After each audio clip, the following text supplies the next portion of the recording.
Olá, meu nome é Daniel dos Apóstolos, lembrando que o meu apóstolo é apenas o meu sobrenome. Se alguém hoje em dia falar que é apóstolo de Deus, que é apóstolo de Cristo, esse tal é mentiroso.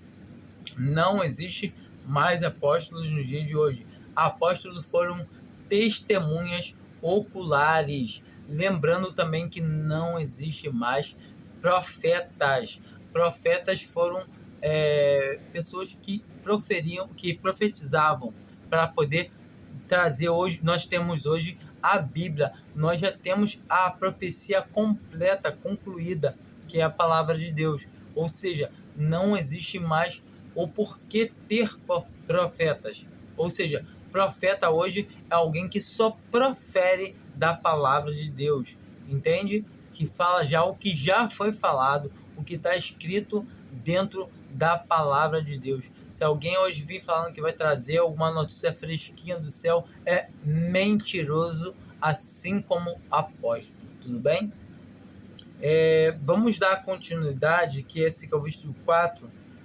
A gente estava falando sobre os dons de línguas, né? A gente finalizou. A gente sabe que, todavia, a palavra fala para não proibir de falar línguas, mas faça tudo com decência. E qual é a decência? Primeiramente, tem que ter alguém para poder falar em língua. Quem? Alguém que seja judeu incrédulo. Então, se não tiver, melhor já começar a ficar calado. Segunda coisa, que haja intérprete e fale 1, 2 ou 3, e um após o outro. Então, a gente já vê nitidamente. Segunda, mais coisas, né? A gente vai vendo que a gente entrou na parte de profetizar, né? Proferir, no caso, proferir da palavra de Deus, porque a gente tem a palavra de Deus já concluída.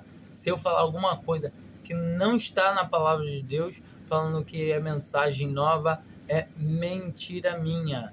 Não existe mais isso. Eu vou trazer uma mensagem fresquinha, nova do céu. É mentira. Qualquer um que se pronunciar sendo profeta nesse termo, aí é mentira. Se a pessoa fala que é profeta porque profere a palavra de Deus, relevante. Vamos lá. Vamos ver. 1 Coríntios 14, a partir do versículo 29. E fale os profetas 2 ou 3, e os outros julguem. Como assim julgar? É isso mesmo, julgar. Pode falar. Os profetas podem falar 1, 2, quando muito 3. E os demais julguem. Entendeu? Julgar. Como assim julgar? Ver se o que a pessoa está falando condiz com a palavra de Deus já escrita. Se a pessoa traz alguma coisa que não coincide com a palavra de Deus, manda essa pessoa se calar, corrige ela, manda ela sentar e ficar quietinha. Sim. Não pode julgar, sim. A gente tem que saber. Igual mais uma. No outro vídeo eu falei sobre o irmão da iluminação de eu era. Agora eu vou falar de novo. Se bem que é desse que eu já comentei, né? Mas eu vou falar de novo também. Ele pregou Romanos 8 e assim, ele leu a palavra e desleu. Eu não sei como, mas ele desleu a palavra, que fala que nada pode nos separar do amor de Cristo e do amor de Deus, quem está em Cristo. E automaticamente, no penúltimo versículo, fala que nem o futuro, fala que nem anjos, nem potestade, nem principados, nada pode nos separar do amor de Deus que está em Cristo Jesus. Automaticamente ele vamos ver, porque nós podemos perder a salvação, mas deixe saiam para casa. Mas ninguém podia levantar e falar, não, a palavra fala que nada. Você está indo contra a palavra de Deus. Não, se cala e senta. E a gente não pode... Assim, onde você está, você pode mandar o seu pastor, homem, se calar e sentar. Você pode repreender ele. Você pode julgar o que ele está pregando? Não. Mas a palavra de Deus manda para ser julgado. Então acho que você está se congregando no lugar errado. Seu pastor, se você não pode repreender uma pregação errada aonde você se congrega, será que você está congregando no lugar certo? Aí tá o porém. Eu sei, pesa, eu já pensei assim, poxa, mas o Senhor que manda, está aqui na palavra. Podeis profetizar um após o outro, e os demais julguem. Ponto final, acabou. Só isso, julguem. Julgar o quê? Se ele fala, provém de Deus, se concorda com a palavra de Deus. Como a gente julga? A gente julga a palavra de Deus usando a palavra de Deus. Vou usar o livro do Aristóteles, de Platão. Não. A palavra de Deus é julgada com a palavra de Deus. A gente usa a palavra de Deus para analisar a palavra de Deus. A gente entende que as figuras que estão no Antigo Testamento, que as coisas que estão fora das doutrinas para os apóstolos, contribuem muito na doutrina nossa, porque dali a gente consegue entender as revelações que foram dadas aos apóstolos. Algumas estão bem explicadas e outras a gente consegue usar assimilação, comparação umas com as outras e conseguir chegar a um determinado número comum. A gente vê aqui, que quando tem uma coisa do Antigo Testamento como doutrina para a igreja, o apóstolo Paulo ele vai dizer aqui que assim como é ordenado na lei, ou seja, ele deixa bem claro que como é ordenado na lei, nós devemos cumprir isso. Mas a gente não está na graça fora da lei? Sim, está na graça fora da lei. Mas a doutrina da igreja é essa. Entenda que se estar em comunhão na igreja é uma coisa e ser filho é outra. Primeiro você se torna filho, independente se você faz a vontade ou não. Você crê em Jesus Cristo, você é salvo. Você é filho. E se fazer discípulo, um discipulado de fazer a vontade de Deus, é outra coisa. Tá bom? Que é o que muita gente não entende. É estar em comunhão com o Pai, poder estar andando junto com Ele. Já nem sei mais onde eu parei. Aqui. Versículo 29, versículo 30. Mas se a outro que estiver sentado for revelado alguma coisa, cale-se o primeiro, porque todos podeis profetizar, cada um por sua vez, para que todos aprendam e todos sejam consolados. Pois o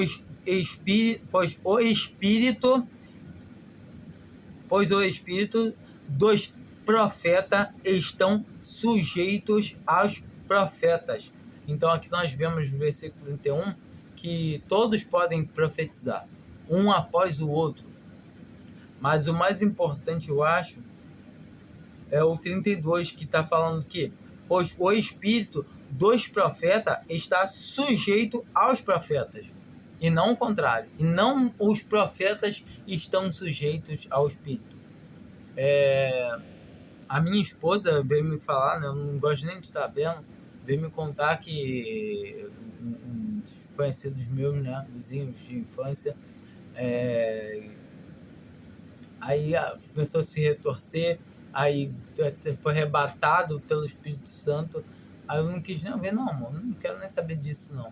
Mas realmente a gente vê que as pessoas ou elas não entendem que é carnalidade mesmo, ou eles estão inventando coisas da carne, ou estou ficando possuído por espíritos contrários. Lembrando que, todavia, quando uma pessoa está lidando com a parte espiritual, ela está sujeita a certas coisas que ela não sabe. Igual um outro amigo que eu estou falando sobre o Evangelho da Graça para ele veio me falando que o pastor presidente da onde ele está congregado, ele chegou a rodar e se machucar. Ele falou que tinha uma outra irmã que cuspia sangue. Umas coisas que a gente vê que não tem parte de Deus, porque o Espírito Santo não traz confusão. Ninguém vai girar igual um sendo Espírito Santo de afrodescendência e vai cair no meio de um culto de louvor a Deus. Sinto muito dizer, eu sei que muita gente vai ficar transtornada, vai ficar irritada, vai achar que eu não tenho direito de falar isso, mas o Espírito de Deus não traz confusão na igreja, não traz dissensão na igreja. Se o Espírito de Deus fala que fale um após o outro, que ele fala para nós sermos concordes em tudo, no falar, no andar, então tenha certeza absoluta que o Espírito de Deus não está ali, porque o Espírito de Deus não traz confusão. Porque Deus não é Deus de confusão, mas sim de paz, como em todas as igrejas dos santos. Então o versículo 33 enfatiza isso muito claro. Deus não é Deus de confusão. O espírito do profeta está sujeito ao profeta. Se alguém gira meu amigo, ou é carne ou espírito contrário.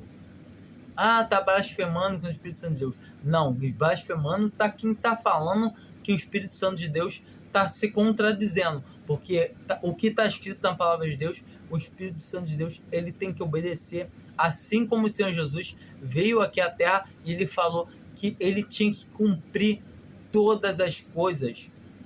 Do mesmo jeito, o Espírito Santo de Deus, o que está escrito na palavra de Deus, ele, não, isso que está escrito, eu vou pular isso aqui, não tem nada a ver, eu posso fazer diferente. Não, seria uma rebelião. O Espírito Santo estaria se rebelando contra o Pai e contra o Filho. E certamente que jamais isso aconteceria. Bom, chegando na parte que as mulheres ficam com raiva. Versículo 34.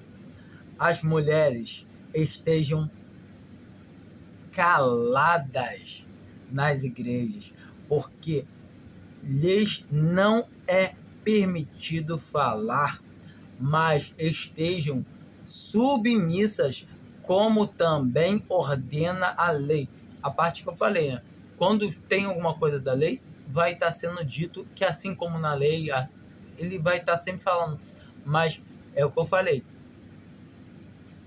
É simples. Você quer fazer a vontade de Deus ou quer fazer a sua vontade, a vontade do homem? A vontade do seu vender. Mas eu gosto tanto de falar na igreja. Quer fazer a vontade de Deus ou quer fazer a sua vontade? Entenda só isso. É simples. A mulher, então não posso cantar cantando todo mundo junto? Pode, porque é uma coisa que já é predita. Agora, você chegar e falar, olha, Deus mandou falar isso, ou se não ler uma passagem da Bíblia, não pode. A mulher esteja calada nas igrejas. E o meu testemunho? Nenhum testemunho. Não pode, a mulher não pode testemunhar, a mulher não pode falar, ensinar na igreja. Acabou. Primeiro que a mulher não pode nem ensinar. A mulher deve ensinar, sim, seus filhos. Pode ensinar, falar com outras mulheres, mesmo assim ensinar, não. A mulher é proibida pelo Senhor de ensinar.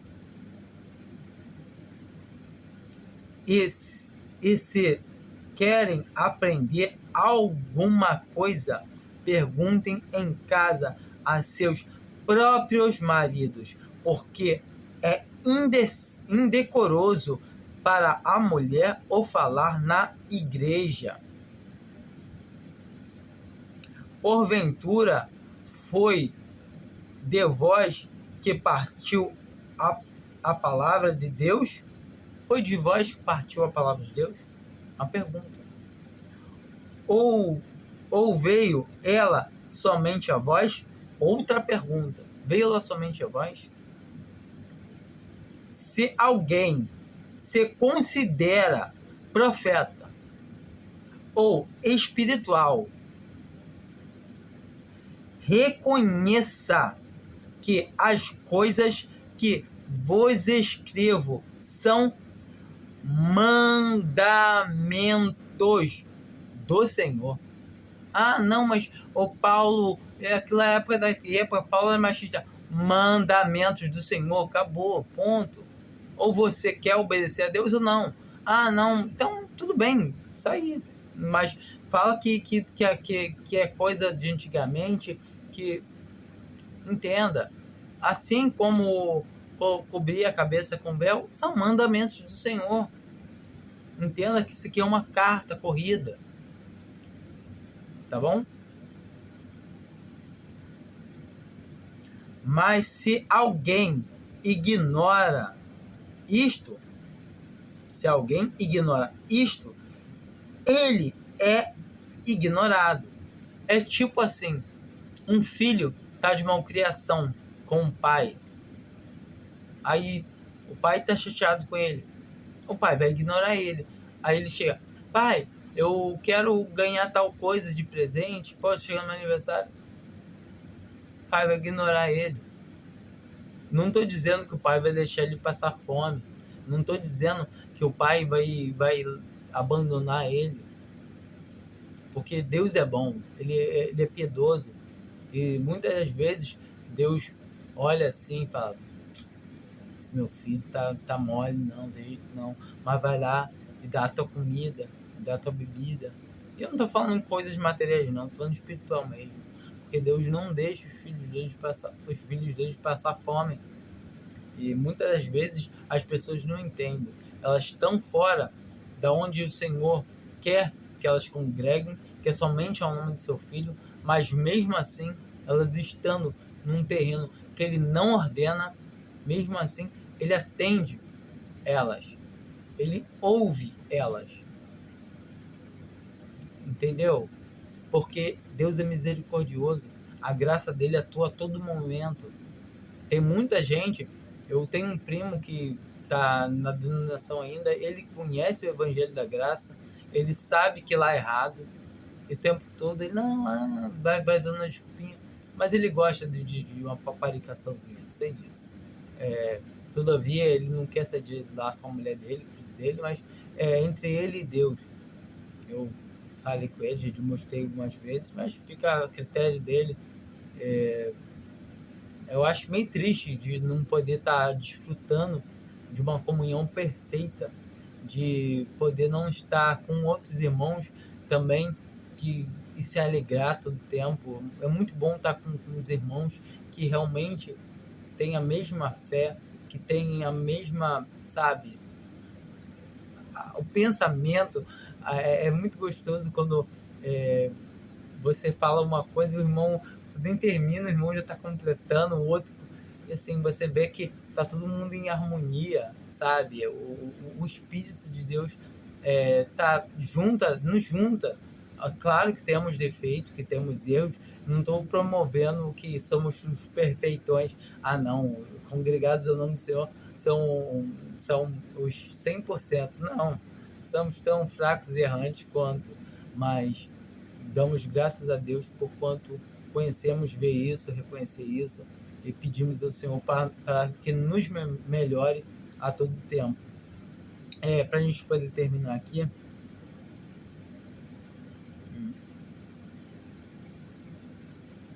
vamos voltar no 38, né? Mas se alguém ignorar isto, ele é ignorado. Portanto, irmãos, procurai com zelo o profetizar, e não proibais o falar em línguas. Então, certamente não podemos falar em língua. Não proibimos falar em língua. Contanto que tenha todos esses quesitos que já falamos, que são requeridos. Que tem os judeus incrédulos, que tem intérprete, que fale no máximo 3, que, sabe? Se tiver tudo, aí sim, não, realmente não vamos poder contestar. Agora, a palavra fala bem clara. Se não tem intérprete, fique calado e fale consigo mesmo e com Deus. Ou seja, em comunhão. Fala em comunhão. Em comunhão é a melhor coisa que tem. Antigamente eu gostava muito da glória, até que eu comecei a entender que realmente é tão gostoso quando você está em comunhão com o Pai, você está em comunhão com o Filho, você tem comunhão com seus irmãos, que são membros do corpo de Cristo, ao qual todos nós fazemos parte. E é muito gostoso quando a gente está junto, a gente está na presença do Senhor, a gente sente a alegria. Essa alegria não tem preço, sabe? Foi o Senhor que nos deu a alegria por fazer uma coisa tão, sabe, se entregar por nós. Ele se entregou por nós, ele morreu por nós. Se você crer, eu creio, tá bom? Vamos aqui terminar. Mas faça-se tudo decentemente e com ordem. Então, faça-se tudo decentemente, e com ordem. Ou seja, se alguém está girando, está caindo, está dando cambalhota, está 2, 3 falando em língua, está sem ter necessidade, se está mais ainda pessoas falando em língua, se está dando profecia de coisas que não estão na Bíblia, cara, sai correndo, foge desse lugar. Isso não convém a um cristão verdadeiro.